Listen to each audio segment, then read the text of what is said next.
Ladies and gentlemen, welcome back to the CSTV. I'm your host Kathleen Egaltuto, Madam CS, and this is the striker. Stay tuned and have it raw and real. Kindly remember to subscribe, like, share, and comment on this video. Now, the striker today takes us again to the recent developments in the country in terms of security and safety. I mean Kenya. Now, last week we had cases where the confirmed gang in Nakuru was allegedly reported to terrorize residents, like it was killing women, raping them, and so forth. And we saw the Cabinet Secretary Interior, Honorable Dr. Fred Matiang'i, promising the citizenry of heightened security in the region. Nonetheless, while that was happening, other developments were coming up. Somebody alleged to be impersonating as a police officer and going to the TV station, full clad as a police officer. Somewhere in the coast, a group of 81 arrested in a suspicion that actually they were plotting to take over the country. What's happening? Stay tuned and check. Let's have the conversation. Now, in the last video, we spoke about the political developments and the safety developments in the country, leave alone the economy that we saw actually that is highly, the cost of living is going high.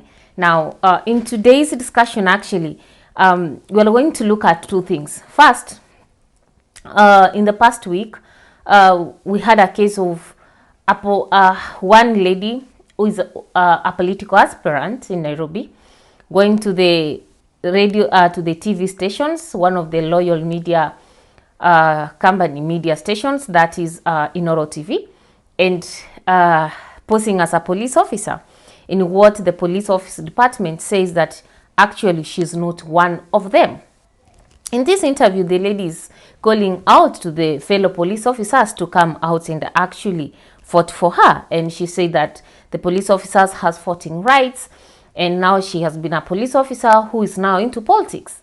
Now, the police office department, the armed forces have denied that this lady is not a police officer and she was taken for further interrogation. But what is actually surprising is the fact that she went to that TV station clad in full police uniform. The presenter was introduced her as Madam, Afande, Askali. Now, this raises a lot of questions. If truly this lady is not a police officer, has she ever served in the police department there before? Is she a case of somebody who retired and now she has decided to enter into politics, but she has not let go the police uniform? Is she somebody who actually has resigned to join politics and she has not taken back the police uniform and the police apparatus? If the first two options are not the case for her, then the question is, for how long has she been impersonating as a police officer? And where does she get the police office uniforms?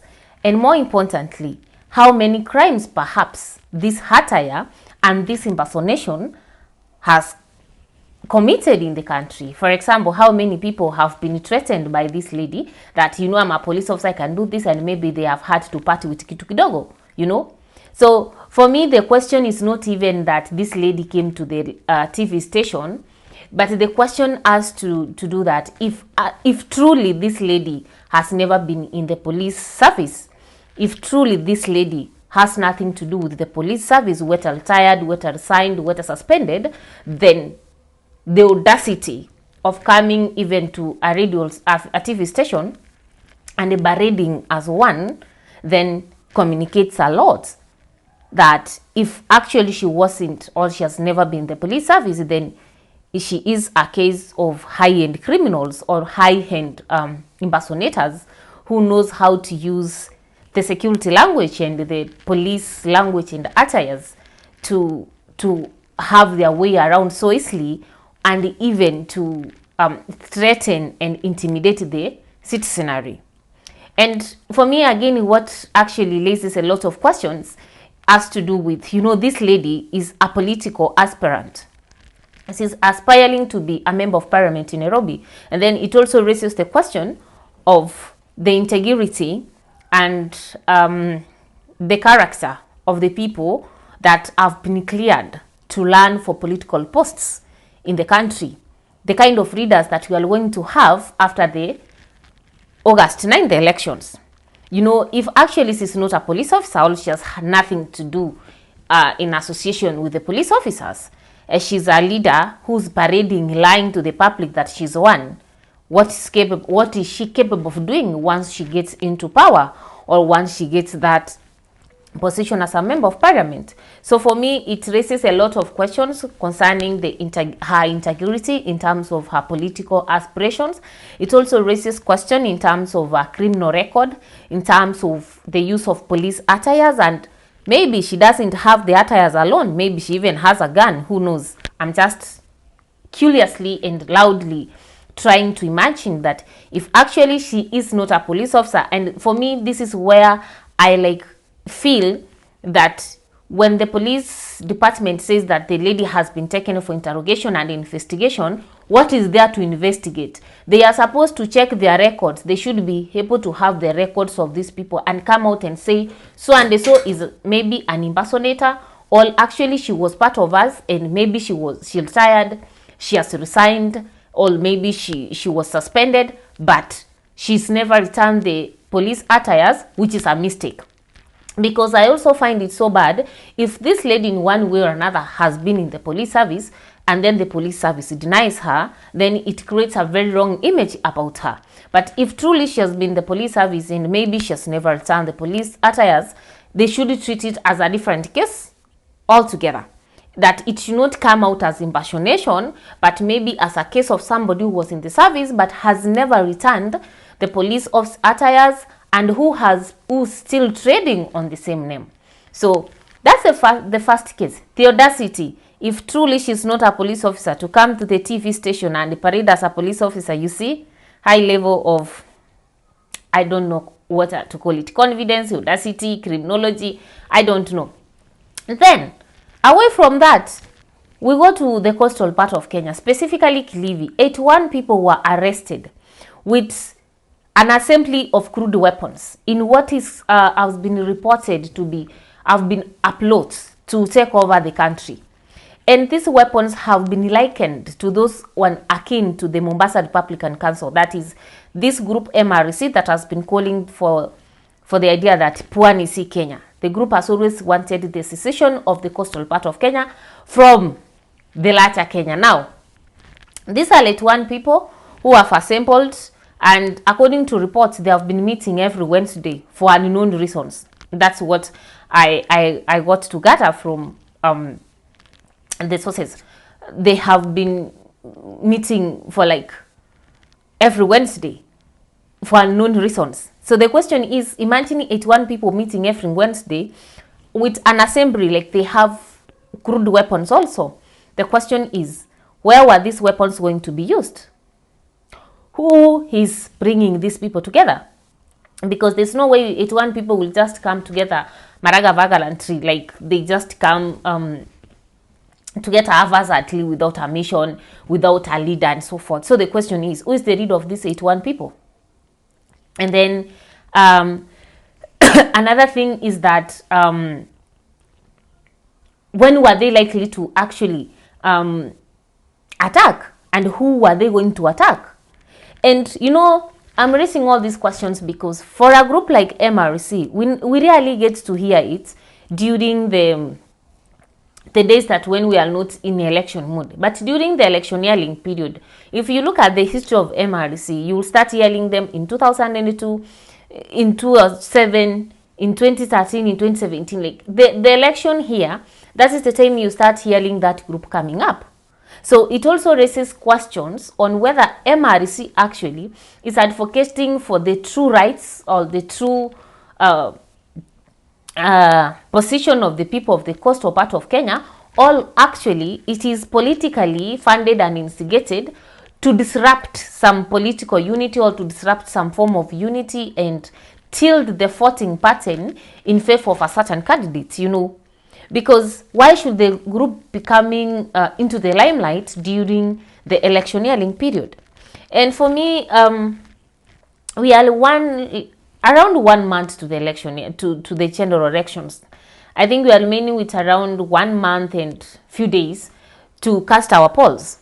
And events in the last 2 weeks actually are really frightening and to the common citizenry concerning the safety, our safety, as we move closer and closer to the election day.